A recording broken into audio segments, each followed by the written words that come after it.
Naji, I know you weren't here for the playoff run, playoff series between these two teams, but what is it that brings out just the chippiness and the best of each other? I think just the love of the game, man.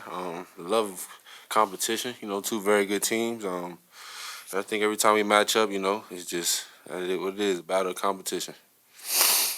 Made quite a bit of plays attacking downhill in the fourth quarter. Just what were some of the things you were seeing to make some of those plays? It's kind of hugging up on Kyrie, so it kind of opens up the floor. And I just felt like I had good opportunities, and I took them. Naji, what did you see from Kyrie in his return tonight? Amazing, just being Kai, we still down Luka, so just leading us to victory, man. He's a vet, been in this game a long time, and he just put us on our back. You got Kyrie back, but you lost Dwight, you lost Jaden. Mm-hmm. Just stay motivated and stay calm after those injuries. Just keep fighting, next man up. Sticking with it, playing hard, and like I said, just keep fighting. Got a good team, so very deep. So next man up. The circumstances of losing the other night, how hard is that to just let go of and get rid of it? I mean, for me, it's hard because it's kind of personal being in New Orleans. But as far as just a regular game, sometimes you can't control everything. It is what it is. Our focus is to come in here and make up for the last game and get this W. How strong did you feel like the defense was there in the fourth quarter after kind of a rough third? Definitely, it was good. I feel like we locked in, and the competition came out of us, and we wanted to win. So shout out to them guys, man.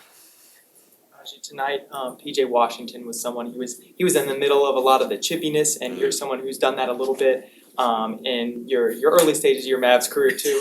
How would you describe PJ's toughness as well as your toughness and what they mean to the team? It's everything. It gives us that energy.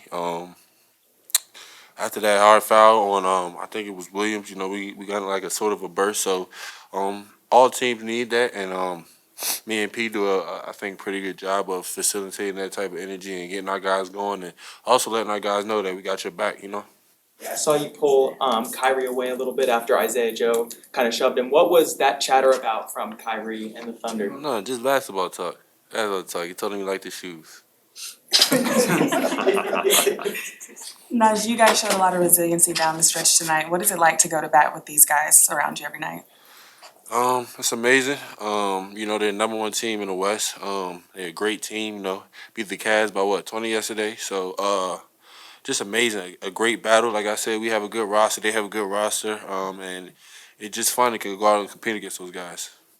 Obviously, they're a different team without Shea. You take him out of the lineup. I guess how different are they without him? Not really different. They still got Jalen Williams. They still got shooters. Run the same drive and kick offense. So they still play hard on the defensive end. And I think those is a really good team. And, just like us, it's next man up for them. And they fill the shoes pretty good.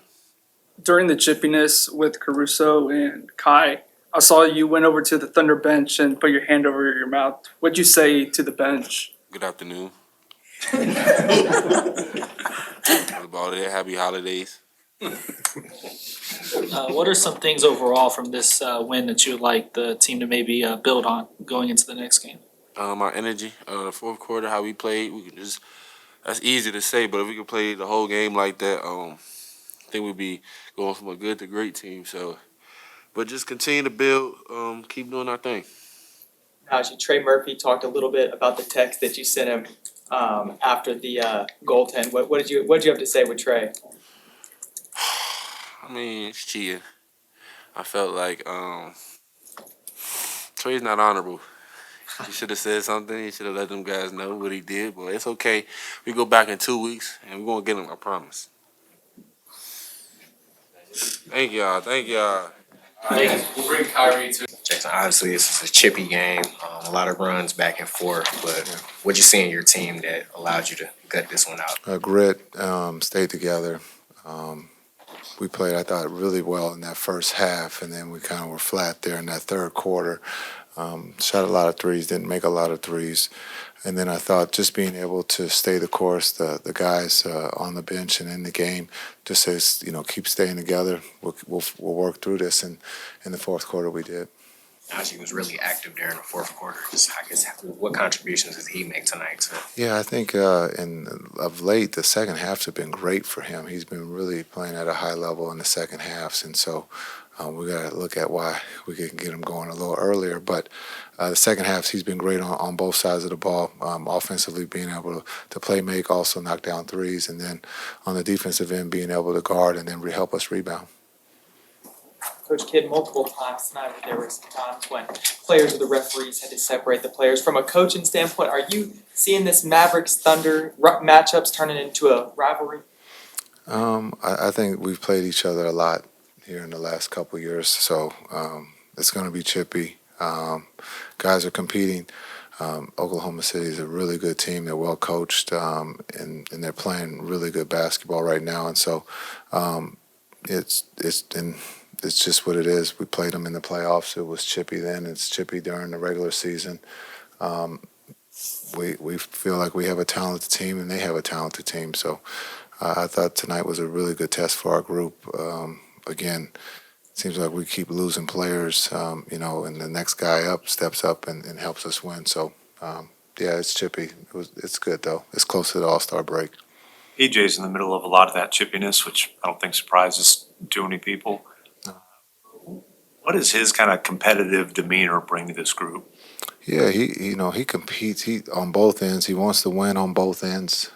It's rare in this league that you want to win on the defensive end, and so he takes the challenge. He competes at a high level. We ask him every night to play 40 minutes and guard the best player who's on the floor at the time, and he does that without complaint. And then on the offensive end, we're asking him to play make, knock down shots when it presents itself. And he's doing that too for us. So, but we need his toughness, and he displayed that again tonight. What does a win like this say about this team when two guys go down with injury, Jaden and Dwight? You guys are struggling in that third quarter. You have a good fourth quarter. What does this win say about this? Character, just that group in that locker room is a lot of fight. They believe that we can win, and we stayed together. We could have easily gone the other way. But again, I think some of the close games here, just coming off a close game, it's easy to let go of the rope, but the guys are competing at a high level, and we're putting ourselves in a position to win games. Kyrie Irving had an efficient 25 points and 5 assists. Just what were some of your main takeaways about his performance and his return? Yeah, his rust, it looked like the rust was gone. After that Denver game, I thought he was kind of back to his rhythm, his flow, and I thought he accepted the challenge of being denied and getting his teammates to play. And again, I thought those guys did a great job of when the ball touched the paint to be able to knock down shots or play make for others tonight. And so, but I thought Kai's flow was really, really good tonight. Coach Kidd, with this matchup against the Thunder, what about it do you think brings out the best of P.J. Washington? You're going to have to ask him. He loves to compete. No matter if it's Oklahoma or Charlotte or New Orleans, he's our toughness. He's our energy guy, and we're leaning on him a lot right now with all the injuries, and he's responding in a positive way. But he loves to compete against the Thunder. But I think that's a great question for him to be asked. Coach, is there an extra chip on your shoulder after the close game with New Orleans recently? No chip. It was 82 games. There's close games that you win and that you lose, but we learn from them all, win or lose. There's no chip. We have some young players that are learning how to play in close games, and so just the development of that. The chip, I'm too old to have a chip on my shoulder. It's about development and being able to put your guys in a position to win and to learn from winning and losing. And right now, we're doing both. We've lost, but we've learned from that. We've bounced back. This team has a lot of grit, and at some point, hopefully, this season we can be healthy. But next man up, and so we got to keep pushing forward.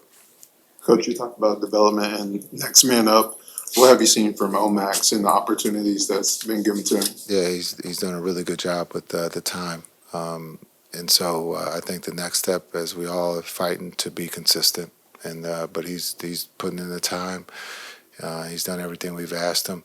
I thought the play of the game is when he turned down 2 threes and got the ball. That just shows patience. They don't teach that in the AAU. And so we have to teach that here at the highest level. And I thought he showed a lot of patience instead of taking that first one and letting the crowd get to him at home about shooting the ball. It just shows his maturity, and that's what good teams do. You got a guy like Hardy who's been playing arguably the best basketball of his career. 1 minute into his stint, he gets hurt. I guess how unfortunate is that for him since at the level he was playing? Yeah, it's tough. It's almost deja vu because he was playing well, and then he goes down with the ankle, and then he gets over that injury and comes back, and then he starts to get into his flow, and now he goes down with the ankle again. So it's just bad luck, and hopefully it's not that serious so that he can get back into the flow because he was playing well. The defense held OKC to only 98 points, and you guys scored 29 points off turnovers. Just what stood out about the defense to you tonight? I thought the activity, the game plan, being able to, rebound the ball, which we probably could do a little bit better, but making sure that the guys that couldn't shoot threes didn't shoot threes. We lived with some of the guys that we targeted to shoot threes, and they made some. But I thought just our activity was at a high. I think you guys have asked about the game in New Orleans. If you've been around this team doesn't hang on to things too long. They move forward, they push forward, and that just shows the character and fight it. We could easily still be talking about New Orleans, but we had Oklahoma City, and we put ourselves in a position to win. But I thought the energy and effort was high tonight. Thanks, guys. Have a good weekend. It seems like there's always a bit of chippiness every time you and Oklahoma City kind of face off against each other dating back to the playoff. Just what is it that brings the best out of you two teams? It's personal. I think it's the start of a healthy rivalry, sort of say, just because they're good, man. They were number one in the Western Conference last year. They deserve to, make it to the second round of match up against us. We just got the best of them in that series and went to a grueling 6 games. And there's a lot of young guys in that locker room, so we're going to be seeing them a lot over the next few years. So it's good that you set the precedent now of what it's going to be like. And they're a little bit of a different team without Shea, obviously, and their leader out there, but they still compete at a high level, and they trust each other. So I'm grateful that we were able to bring it to them early, and when the pushing and shoving occurs, that's just good competitive NBA basketball that we feel is only right at this point because we got to protect ourselves. Somebody comes into the middle of the circle, starts pushing, it's going to lead to everybody protecting themselves. So it's good. It's healthy. Kai, great performance tonight after 2 consecutive losses. How do you stay focused on the team goals? You were out for 5 games. Now you're getting in rhythm in your flow. So how do you stay focused on the team goals? While I'm injured, or are you talking about just in general throughout the season? I think after you understand, after I understood what it means to lose at the highest level and what it means to be selfish and you still end up not winning your ultimate goal, or you don't put your best foot forward, or you play that what if game inside your head, that inner dialogue. It's important that you find that middle ground and find some peace of mind with this competitive game. And honor the emotions that come with it. Don't try to run away from them. Just try to regulate them as best you can. And if you can't regulate them, just ask for help. Because it's our job, man. And we've been playing it for a long time. We feel very tied into this. It's a spiritual experience for us at times when we're out there, just because we're getting beat up for 48 minutes and you got to stop the other guy from scoring and you got to stay locked into the IQ of the game. And, so the team goals always take precedent first, man. I want to see my teammates win because that means I win. And I feel like we've built a great culture here in the last year or so of just, understand what it means to sacrifice and be selfless on this team, and also allow people's greatness to shine and be supportive of that. You finished with an efficient 25 points and 5 assists. Jason had mentioned he felt like you found like a rhythm and a flow tonight. Just what were some of your takeaways from this game with your performance? I would say just my takeaway is just being able to get up and down the court and without my back hurting or without having anything occur where I'm worried. I had some good workouts over the last 2 days. It was really tough for me even after last game. That's why I was saying just regulating my emotions, just coming back and playing against Denver, and I didn't have that extra push in the reserve tank, or I didn't have that extra energy, and that bothered me after the game. And I left out of there kind of wondering just how I can be better for my teammates, be a better leader, and also take some pressure off myself. You know, we're in a very peculiar time, unique time in the season. We've caught the injury bug very bad, and you know, guys are going down left and right. So that adds on to some of the stress levels, but it's also healthy to, again, just admit that you're going through it, talk to your support system, talk to your teammates, let them know you need help, and just focus on the game itself and playing the best you can. Kyrie, which teammate impressed you the most tonight with their play? Which one of your teammates? Come on now, that's a setup question. I mean, you know, I'm gonna say everybody, but you know, if I could give a, you know, kind of like that underdog award for somebody tonight, it would be Spence in the fourth quarter. Just being aware of a situation and within the game and being able to give us what we needed. And you know, PJ on defense too, just picking up full court. Naji getting big rebounds down the stretch. You know, because they were making a push down the stretch, and that's what great teams do in this league. And Jalen Williams got the ball in the middle of the you know, court, and he was just trying to be aggressive and keep them in the game. So it was our job as a team to be there for one another and just continue to communicate at a high level. So I'm impressed by a lot of our guys, but those three guys I would say, you know, just helped us down the stretch, aiding and assisting when we needed it. You know, I was turning the ball over, I was falling on the floor. They were just, you know, still hustling. And that's what we need, is that selfless character. We're coming up on a year since the Mavericks traded for PJ. Is it February 8th, right? Or is that my trade? You were February. I think I was 8th, right? Yeah, so my anniversary's coming up too. That's trading the business, baby. Who won that trade? Who won that trade? I was bad goods. Go ahead, I'm sorry. Gives you guys, you know, toughness, defense, intangible standpoint. Yeah. Oh, you know, in the locker room, I'll give you guys an insight, bit of an insight, but, you know, just the last time we played against them, PJ was sick, and it was an in-season tournament game, and we're like, hey, the one guy that averages 27-14 against him, he's not here for us tonight. So, you know, we were throwing some healthy blame his way, like, bro, you should have been here in the first place. But it's just like he plays well against them, and he knows them very well, and just a confidence and a verve and a poise. You know, I don't know how to really explain it. It's just when he's out there and he's talking to us and, you know, he's getting us going, he just always reminds us that we should just take it to the basket, keep attacking, and, you know, this pressure doesn't really mean anything. Let's just keep battling. They'll let us back in the game, or we got to keep, you know, this lead up. He just kept talking throughout the game, and I think that's what he offers outside of just his skill set. So it's a double-edged sword for us on our team, man. He's great for us. You mentioned getting a couple of good workouts in these last couple of days. You know, the other night, I don't know if it was your competitiveness talking, but, you know, you said, hey, I'm hoping to play tomorrow night. And yeah. The next day, did the back not respond as well as you hoped, or were you overruled, or kind of what happened there? It was a combination of all those things, man. I don't want to get too far into detail about it, but it was a collaborative decision. I'll say that because of you know, just my competitiveness, having to scale that back, time in the season, situation, circumstance, and it's been a tough January for us. So I was speaking from an emotional place. I'm sorry if anyone at home kind of was confused by that, but in the NBA, we have a protocol. There is a certain step-by-step process that goes on, and it's important that they have my best interests for me as well and kind of scale me back, and that's what happened. So it was a bit of an overruling, but at the same time, it was them having my best interest, and that's the perspective I saw it from. So they were just telling me, hey, like, take this day off, use these next 2 days, go in the weight room, do what you have to do.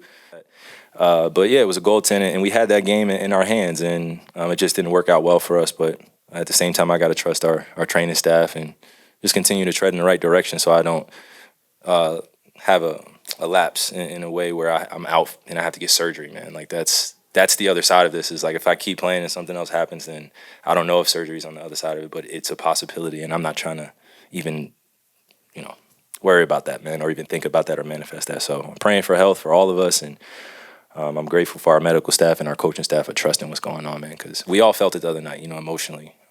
Just losing that game the way we lost, and me coming out and speaking as a leader, I should have just scaled back. So, You know, as you said, you'll be dealing with this. How are you feeling physically right now? You know, how do you kind of feel about just the process of managing this? I feel a lot better. Man. I was fully at peace with my game tonight, and just cardiovascular wise, just when you don't get a chance to work out as hard as you would like and have to rest and you come back in, it takes a little while to get the tread going a little bit. And again, it's a new experience for me with this injury or things going on like that. So I'm taking my time and just remaining patient. But I'm not, again, I said that the other night, but I'm not too worried, but I know the maintenance that it takes to make sure that I'm good, I have to continue that. Kyrie, you've got a young guy like Jaden who's fighting to stay consistent. I know everyone going through injuries is an individual journey, but what's something that you can kind of give him as he's kind of, You said, oh, Jaden, yeah. as you've something that you can impart on him trying to battle that injury? Try not to give him the same like metaphors and phrases. Like this is just part of what happens, and just be there for him. Our young guys, deal with their emotions in a particular way, and it's my job as a leader to give them their space and support them from the outside and be there for them in vulnerable moments and be willing to listen when they want to speak. But outside of that, it's just maintaining a great mental frame of mind and being willing to do the extra work that it takes now. Injuries suck, man. Injuries are just terrible, especially in sports, because you want to see the best players playing 100% healthy, and you're not going to get that every night. But for the majority, the pros, the real professionals in our league, are always willing to sacrifice their time to do the little things to prepare and be at that high level. So he's falling right in line, and I'm grateful that we have a lot of guys in that locker room too that have gone through traumatic injuries. And I've had 3 knee surgeries, shoulder surgery, 2 hand surgeries. So I'm kind of used to the give and take of the game, as it says. But when you have that kind of embering flame of love for the game of basketball and you get back, then that'll be your motivation. So we're just here to be a support system, and I'm going to do the best job I can as a leader to be there for him. This is the second Native American night. Can you just connect? Yeah, go ahead. Being able to connect with other fellow Indigenous people and just how it's growing, like the game of basketball is growing amongst Indigenous people. Yeah, man, we got a few Indigenous players in the league now, even though I consider a lot of the human race Indigenous. The racial construct doesn't allow that to happen all the time. But I think it's a great time to celebrate. Throughout this year, there's been a lot going on with, the political side of making sure that Indigenous people are seen and their history is taken care of and their culture is taken care of, our culture is taken care of. But it's all our responsibility to care for one another as human beings. So Native American Night or Indigenous Night is very special to me because I get to have family and friends, and I get to be in Texas where there's not a reservation here, but there are reservations in neighboring states.